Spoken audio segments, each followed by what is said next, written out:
आप तो जानते हैं इकोनॉमी का क्या हाल है। पूछो मत, बेहाल है। इंडस्ट्रीज में बवाल है, शेयर मार्केट में फिसाल है, और जहां तक जॉब का सवाल है कंपनीज क्या देंगी जॉब, यहां तो सरकार तक कंगाल है। तो दोस्तों, अगर आपको कोई जॉब मिली है तो वो जा भी सकती है, लेकिन जब भी आपकी जॉब जाने वाले है उसमें सबसे बड़ा झटका तब लगता है जब सडनली चली जाए, आपको पता भी नहीं चले और एक दिन बॉस आपको बुलाकर बोले यू आर फायर्ड। तो इसलिए बहुत जरूरी है कि आप कुछ साइन समझ लें, जिससे अगर आपकी जॉब जाने भी वाली हो तो पहले से ही आप खुद को मेंटली और फाइनेंशियली प्रिपेयर कर लें। तो आज के इस एपिसोड में हम यही करने वाले हैं। हम आपको बताने वाले 6 ऐसे साइंस जो आपको बताएंगे कि आपकी जॉब खतरे में है। और सिर्फ हम साइन नहीं बताएंगे, उन साइन को बताने के बाद हम आपको यह भी बताएंगे कि 6 ऐसी चीजें आप क्या कर सकते हो अगर आपको लग रहा है आपकी जॉब खतरे में है, जिनसे आपका करियर डावाडोल नहीं हो, आपके घर की फाइनेंशियल सिचुएशन डावाडोल नहीं हो, और बड़ी आसानी से आप एक नाव से उतर के दूसरे नाव में बैठ जाए। तो दोस्तों, मेरा नाम है ऋषभ जैन, आप देख रहे हैं लेबर लॉ एडवाइजर, एक ऐसा चैनल जो इस देश के सारे एम्प्लॉइज और एम्प्लॉयर्स के लिए बहुत जरूरी है। तो इससे पहले कि हम आगे बढ़े, हमारे चैनल को सब्सक्राइब कर लीजिए, ये बेल आइकन नहीं दबाया तो भी दबा दीजिए, ताकि कोई भी ऐसा इंपॉर्टेंट अपडेट आपसे मिस ना हो जाए।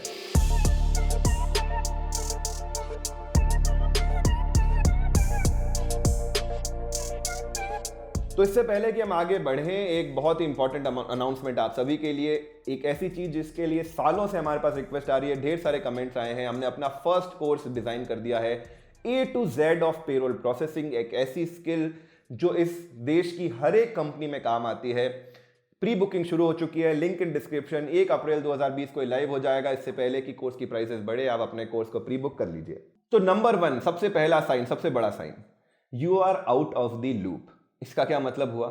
आपका जो मैनेजर, जो आपसे कंपनी के बजट रिलेटेड बात करता रहता था, पूछता रहता था और भाई गर्लफ्रेंड वर्लफ्रेंड कैसी है, अब वो आपसे ऐसी बातें नहीं कर रहा है, एकदम आपको देखते ही चुप्पी साध ले रहा है।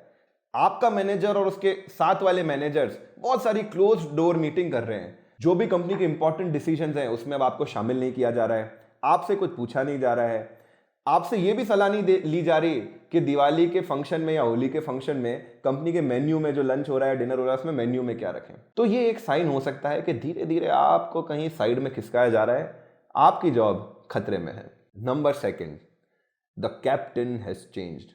कैप्टन हैज चेंज्ड 2 तरीके से, या तो लिटरली चेंज हो गया हो या फिर बिहेवियर वाइज चेंज हो गया हो। दोनों की बात कर लेते हैं। लिटरली चेंज, कई बार ऐसा होता है कंपनीज में, एमएनसीज में मर्जर्स वगैरह होते रहते हैं, मैनेजमेंट चेंज हो गया, मर्जर हो गया, एक्विजिशन हो गया, 2 डिपार्टमेंट को क्लब कर दिया गया, फलाना ढीम का। ऐसे में जो आपका मैनेजर था, जो आपका बॉस था, वो चेंज हो गया है और अब आपके साथ उसकी जम नहीं रही, कहीं ना कहीं थोड़ा सा कटाव सा है। हो सकता है वो अपनी टीम लेके आना चाहता हो, लेकिन जब तक आप हो वहां से तब तक वो अपने लोगों को वहां पे फिट नहीं कर पा रहा और आपकी और उसकी कुछ जम नहीं रही। और नंबर 2 है तो पहले वाला बॉस ही, लेकिन कहीं ना कहीं आप चेंज है। जो बॉस आपके साथ बड़ा फ्रैंक था, आते जाते गलियारे में आपसे बात कर लिया करता था, आपके मेल का बड़े ही तसल्ली से जवाब देता था, अब वो आपके मेल्स को इग्नोर कर रहा है। थ्रेड में आप जो आइडिया दे रहे हैं उस पर कोई बात ही नहीं करी जा रही, आपके मेल के बड़े रूखे रूखे जवाब दिए जा रहे हैं। आपसे वो ऑफिस के गलियारे में लंच टाइम पर मिलता भी है तो बिल्कुल ही बात नहीं करता, हाय हेलो भी नहीं करता। ऐसे में भी ये सिचुएशन हो सकती है, क्योंकि मैं भी कभी बॉस रहा हूं। मैंने भी अपनी कंपनी में काफी लोगों को हायर किया है और अनफॉर्चुनेटली उनमें से कुछ लोगों को फायर भी करना पड़ा है। कहीं ना कहीं बुरा तो लगता है यार, एक गिल्ट फीलिंग आ जाती है। तो ये एक साइन है, सटल साइन है, जिसमें हो सकता है कि आपकी जॉब खतरे में हो। तो number 2 point, your boss has changed. Number 3, where is the work. ये सिचुएशन तब आ जाती है प्राइवेट कंपनी में, वैसे इतना काम होता है, रात को 2 बजे तक बॉस तलता रहता है कि काम करो काम करो, ये हुआ ये हुआ ये नहीं हुआ। लेकिन अब पिछले 10-15 दिन से ऐसी सिचुएशन आ रही है कि आपको कुछ नया काम असाइन ही नहीं किया जा रहा, आपको प्रोजेक्ट्स ही नहीं मिल रहे हैं तो उन पे कोई पूछ ही नहीं है, आपके काम का कोई रिव्यू ही नहीं कर रहा है, क्योंकि लोगों को शायद ऐसा लग रहा हो कि अब ये तो भाई जाने ही वाला है, इसके काम का रिव्यू करके भी क्या ही हो जाएगा। तो इसमें आपको निश्चिंत नहीं दे रहे हैं, अरे वाह क्या शानदार चीज हो गई यार, अपने को तो कोई काम ही नहीं है, चलो पार्टी करते हैं। ये भी एक कहीं ना कहीं खतरे की घंटी हो सकती है, नंबर 3 घंटी कि आपका जॉब खतरे में है। Number 4, bad grades. अपने स्कूल के दिनों को याद करिए। स्कूल में जो टॉपर रहते थे ना, चाहे वो कितनी भी गलती कर दें, चाहे आगे बैठी हुई लड़की को पीछे से लात मार दें, टीचर एक बार के लिए इग्नोर कर देता था। जो बीच में एवरेज मिडल वाले लोग थे, उनकी भी गलतियां इतनी कोई नोटिस नहीं की जाती थी।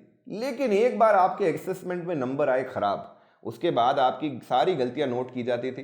पेरेंट टीचर मीटिंग में आपके पेरेंट के सामने बताया जाता था इस तारीख को इसने ऐसा किया, इस तारीख को इसने फुटबॉल से क्लास के कांच फोड़ दिए, इस तारीख को इसने टीचर की ड्रॉअर में चुईयां डाल दी। सारी चीजें याद रखी जाती थी।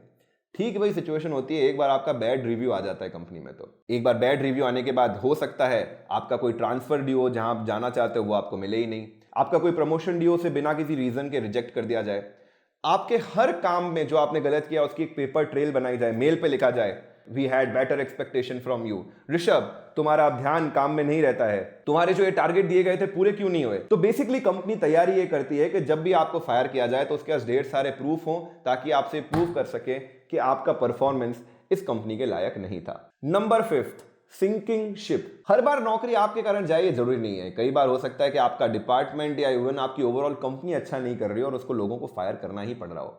तो ऐसे में अगर आपके आसपास वाले लोग फायर किए जा रहे हो, आपके पैरेलल वाले लोग फायर कर दिए जा रहे हो, और आप ऐसे डिनायल में बैठे रहे कि नहीं नहीं इनकी गई होगी तो गई होगी, मेरी तो नहीं जाएगी, तो आप कहीं ना कहीं गलत कर रहे हैं। हो सकता है कि आपके जो कंपनी में आपके या आपके डिपार्टमेंट के या ओवरऑल कंपनी के जो टारगेट्स है वो मीट नहीं हो, बहुत दूर हो, कंपनी का प्रॉफिट नंबर खराब चल रहे हो, कंपनी में ऐसी हवा हो कि लोगों को फायर किया जा रहा है, जो एक्सपेंसेस है जो पहले बड़ी आसानी से अप्रूव कर दिए जाते थे, अब एक एक एक्सपेंसेस के लिए आपको अकाउंट्स तक की अप्रूवल लेनी पड़ रही हो, नई हायरिंग बिल्कुल नहीं हो, कंपनी आपके ट्रेनिंग प्रमोशन आउटिंग के ऊपर खर्च नहीं कर रही हो, कंपनी में नए ट्रेनीज नहीं आ रहे हो, या फिर ये हो सकता है कि जितने भी प्रमोशंस है, जितने भी बोनसेस हैं, जितने भी रेजेस हैं, वो सारी के सारी फ्रीज हो गई हो। तो ये सिचुएशन वो है जब आपकी जहाज ही डूबने वाला है। तो ऐसे में सही समय है, सही समय रहते आप वो जहाज छोड़ें और नए जहाज को पकड़ लीजिए। जहाज में बैठे रह जाएंगे तो आप भी कहीं डूब जाएंगे।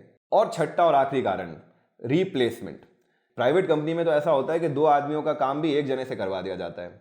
ऐसे में अगर आपका जैसा काम वाला, आपकी स्किल वाला एक और आदमी आपके पैरेलल में हायर किया जाए तो भी ये कहीं ना कहीं खतरे की घंटी हो सकती है। कुछ रेयर केसेस में ऐसा हो सकता है कि कंपनी चाहती है कि आपके ऊपर बहुत ज़्यादा वर्कलोड है, तो या कि कंपनी एक्सपेंशन कर रही है, तो फिर उसके पैरेलल में एक आदमी हायर किया गया है। लेकिन इन मोस्ट केसेस ये हो सकता है कि आपका रिप्लेसमेंट तैयार किया जा रहा है। ऐसा इसमें यह भी हो सकता है कि नया आदमी हायर करने की बजाय लोग आपसे आपका काम सीखने के लिए आने लगे। आपका बॉस आपसे बार बार बोले कि सारा काम तू खुद ही करेगा क्या, सिखा दिया कर, डेलीगेट कर दिया कर, ये रोहन तेरे पास दिन भर बैठा रहता है, इसको क्यों नहीं बताता अपना काम। तो ये सारी साइंस हो सकती है कि आपकी नौकरी खतरे में है और कंपनी आपका रिप्लेसमेंट तैयार करने की कोशिश कर रही है। अच्छा, ये 6 पॉइंट को अलोन मत ले लेना। हो सकता है आपके पैरेलल किसी को हायर किया हो और आपकी कंपनी कोशिश कर रही हो आपको प्रमोट करने के लिए, तो ऐसा नहीं नहीं नहीं नहीं मैं तुझे ट्रेन ही नहीं करूंगा, ऐसा मत करना। बाकी सारे रीजन हो रहे हैं और उसके साथ 6 रीजन हो रहा हो, तो इसको समझिए कि ये आपके लिए खतरे की घंटी है। तो ओवरऑल ये 6 रीजन हो गए। आप इसका स्क्रीनशॉट लेके रख लीजिए, अपने बैक ऑफ द माइंड में कहीं रिकॉर्ड कर लीजिए, क्योंकि जब आपके साथ ऐसा होना लगेगा और आपको ये वीडियो याद नहीं रहेगा तो फिर थोड़ी सी समस्या हो सकती है। अब बात कर लेते हैं, ये 6 रीजन आपने आइडेंटिफाई कर लिए, अभी आप ये वीडियो देखते देखते ही समझ आ गया हाँ हाँ ऐसा कुछ हो रहा है। तो उस केस में आपको क्या करना चाहिए? Number 1, update your branding. भैया ये डिजिटल जमाना है, डिजिटल जमाने में अब ज़्यादातर जॉब्स जो लगती है वो लिंक्डइन के थ्रू, नेटवर्क के थ्रू, सोशल मीडिया के थ्रू लगती है। तो ऐसे में सबसे पहले अपने लिंक्डइन को अपडेट कर दीजिए, अपने सारे एक्सपीरियंस वगैरह उसमें डाल दीजिए। अपने कलीग्स को बोलिए कि आपके लिए रिकमेंडेशन लिख दें। अगर आपके ने कोई प्रोजेक्ट किया है कंपनी में, आपके जो क्लाइंट्स हैं उनके थ्रू आपको अप्रिसिएशन मिले हैं, तो वो सारे मेल्स की स्क्रीनशॉट निकाल कर रख लीजिए ताकि बाद में आपके लिए काम आ सके। और इवन दो डिजिटल जमाना है, पेपर का जो आपका रिज्यूमे होता है वो तो आपको चाहिएगा ही, तो अपना रिज्यूमे जरूर अपडेट कर लीजिए।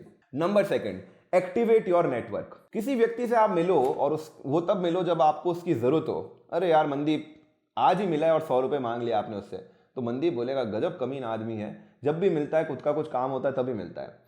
तो इसके लिए अगर आपको लगे कि आपकी नौकरी कहीं ना कहीं खतरे में है, तो अपने नेटवर्क को एटलीस्ट एक बार टच बेस कर लीजिए पहले, जिसमें आपको कोई फेवर नहीं मांगना, आप जस्ट पूछ रहे हो और भाई क्या मनदीप क्या हालचाल है, और तेरे वीडियो एडिटिंग में यूट्यूब में क्या चल रहा है, कुछ नई जॉब वॉब कुछ है क्या, सीन क्या बन रहा है।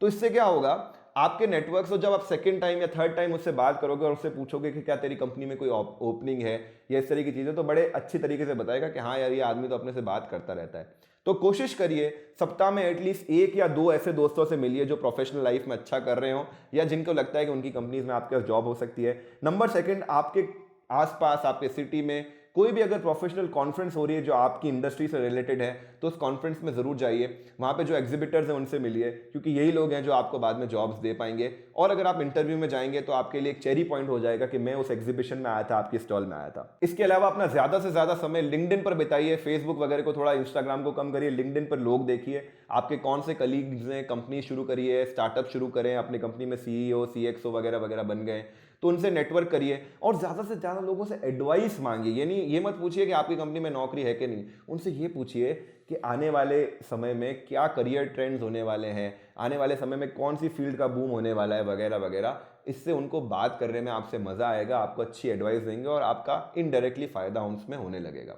Number 3, financial backup.